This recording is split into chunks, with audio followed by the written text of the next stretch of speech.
Hey everyone. Today we're going to talk about how Smart Scout can help you improve your market research. Whether you're a private labeler, a wholesaler, whatever it is you do on Amazon, we're going to show you how the Subcategories tool can improve your business. So let's dive right in.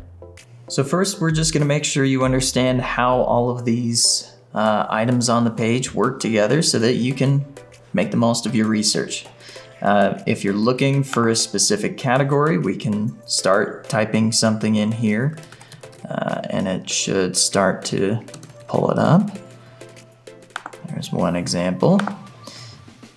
Over at the bottom, we do have 2 pages of categories here, so don't forget that once you're done filtering. One of the most important things is knowing how to use all of these filters to find key things that you might be looking for. So we're actually going to spend a lot of time digging into what all of these mean and showing how you can use them.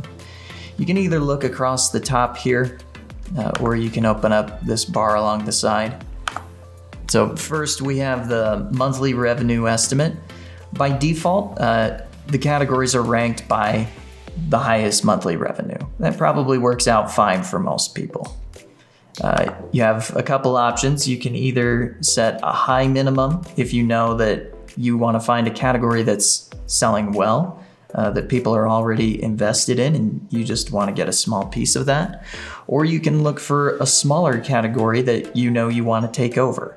It's totally up to you. I'm gonna go with a smaller limit here, just so we know that there is some traffic. Seller revenue share and Amazon revenue share. These two are always going to add up to 100%. So you just pick whichever one works better for you. Let's say we want to minimize Amazon's revenue share. So that means that we want to look for subcategories where Amazon has a minimal presence as a seller. So maybe a maximum of 10%. We put that in as 0.1. Over here on the left, these numbers, you'll see that they've been shrinking as I've been typing in our filters. That's because they show how many layers are underneath the top category. So for instance, if I open this back up, you can see that now the categories are changing based on what's actually available. So number of brands and average number of sellers. This is a way of finding out how big the category is. I'll limit these just to, 50 and 50. Chances are you're gonna wanna be looking for smaller categories so that they're easier for somebody to break into. You can put these numbers at whatever you want. The whole point of this is that you find a product or a subcategory that works for you. So definitely don't just go with these numbers because I'm kind of making them up as I go along. Average volume, this is cubic feet.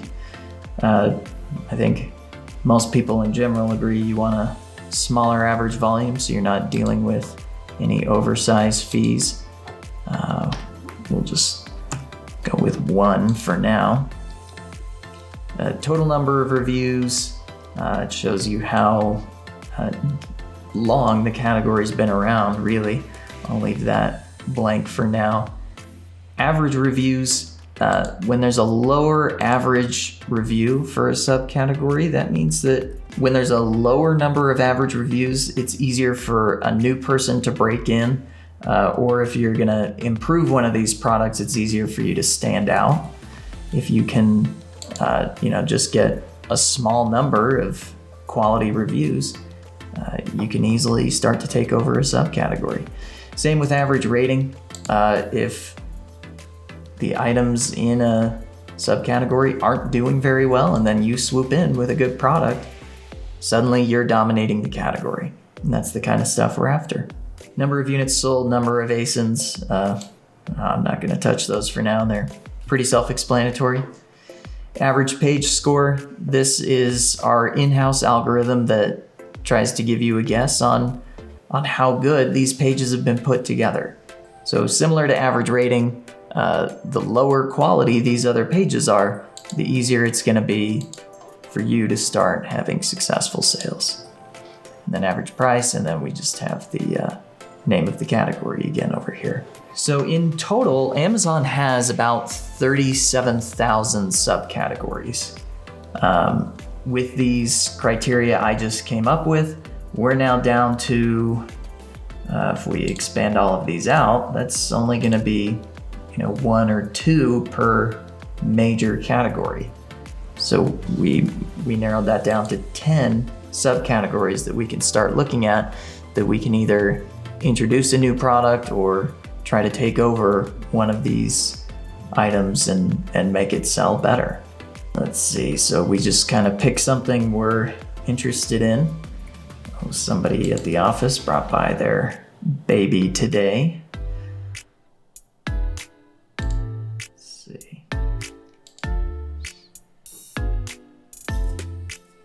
Okay, so from here we can look at what the monthly revenue for a subcategory might be. Almost 90,000 a month. That seems like a decent starting point. Hardly any Amazon presence, only a small number of brands, only one seller on average. So what we can do is we can open these up in different tabs so that we can get a good idea of what's really there.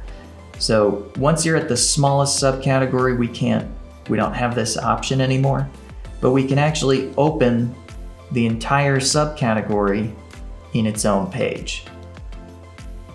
Now, we don't keep any of our filters from before, but it gives us an idea of where that smaller subcategory rests within the larger one.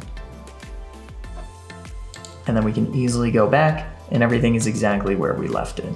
So maybe we want to look at the major brands that are inside of canopies for baby strollers. And it looks like 1, 2, 3, 4, 5, 6, 7. There's only 7 brands that really make up all of these sales. And actually these two are probably the same, maybe, depending on whether that was a mistake or not. So only 6 or 7 actual brands that are fighting for nearly 90,000 in revenue a month. Let's open up the specific products. So the estimated top product, let's open up that Amazon page. Well, it sells for quite a lot, which is probably why it has so much revenue. Not that great of ratings, not that great of a page either. Very little. They have a couple videos, but what was the this is only a 2.7. And as we look down, we eventually get a 7.5, which is pretty good. But yeah, most of these pages are not very well put together.